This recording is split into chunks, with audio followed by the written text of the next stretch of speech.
Hello, what's up? Welcome back. This is Chris Gillibo for Side Hustle School, and a lot of our listeners, probably the majority of them in fact, have some kind of day job.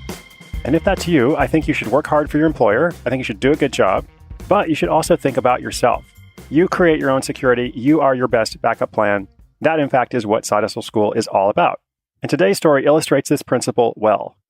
It's all about a British pub manager who has a creative idea that he initially uses to help his boss before realizing it might actually be better for himself.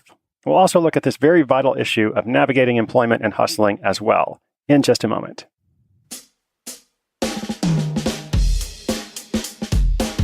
Deep in the heart of Cambridgeshire, England, the city of Peterborough is just 75 miles from London, but operates at a very different pace. For the past decade, Tom Barron has worked as a pub manager in the city. In British culture in particular, pubs serve as community centers. They are the original third place where people have historically gathered after work to have a pint and catch up with friends and neighbors. Like a lot of things with globalization, the role of pubs is changing in some bigger cities, but in towns and smaller cities, they do still play a vital role. Tom enjoys his work, and he also loves cooking, especially cooking street food. And a few years ago, Tom decided to try cooking and selling a few recipes in the pub he managed. He started with what he called Sunday stews, sandwiches, and curries. Now, at first, he was thinking like a good employee, and he put all the profit from these food experiments back into the till. Until one day, he was out mowing the lawn and thinking of how to best spend his time, and he thought, why was he making the food and not making any profit? This wasn't part of his official duties. It's something he took on for himself. It was completely his own initiative, and he did all the work. At the time, he had a young son with another on the way, and he wanted to do more for his family rather than doing more for someone else. He made a few decisions right then and there. First, he thought about what other items he could sell. He wanted something sustainable that could be served cold and had a good shelf life. He watched food programs on TV, and he saw a chef make Scotch eggs. But instead of deep frying them in the traditional manner, he baked them. That method was not only healthier, it also inspired Tom because he didn't have a deep fryer, but he had an oven. So he started making Scotch eggs. And second, he went to his boss and asked if he could sell his own food items on the bar. Unfortunately, his boss said yes. The Great Scotch Egg Experiment began with him charging £3 each, which is about $4.50, and he changed the recipe each time. He used Instagram and Facebook to post photos and a description of each day's egg, building anticipation and a group of fans. The Scotch egg romance was short-lived. He eventually fell out of love with it, but that's when he discovered pork pies, which use similar ingredients but take less time to prepare, as well as have a longer shelf life. His thinking was that he could spend one morning a week making a big batch of pies while his kids were in school, and then pop them in the freezer, just getting out enough to cook fresh for any given day.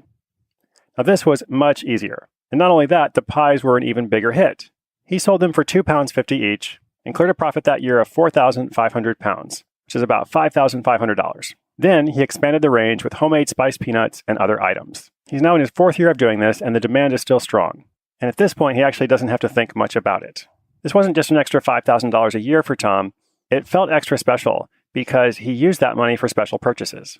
His family puts the cash toward one-off items like holidays, Christmas presents, a new washing machine, a rooftop cargo carrier for the car, all of these things that they use for family days out and other family experiences, while leaving his salary for what he calls the boring things of life. Now, this is a good story on its own, and we could stop there, but we won't, because all of this experience gave Tom confidence that his ideas could be profitable, so he decided to open his own pub, which has now been running for 7 months and is going great. This pub is called the Bumble Inn, and you might think opening a pub is a big business, far beyond what we usually cover on the show, but there's an exciting trend in the UK called micropubs, where basically an individual opens up a pub in a closed-down hairdresser shop or butcher shop or chemist shop. It's kind of a revitalization effort, and then they benefit from not being tied to a pub company. It still takes a lot of work, of course, but it's a lot easier than the traditional method and involves far less investment. Tom still sells his pork pies and bar snacks at the pub he managed for years, but now he also sells them at the Bumble Inn as well. So altogether, it's not just a side hustle anymore. It's now part of his own business and something that he continues building for his family.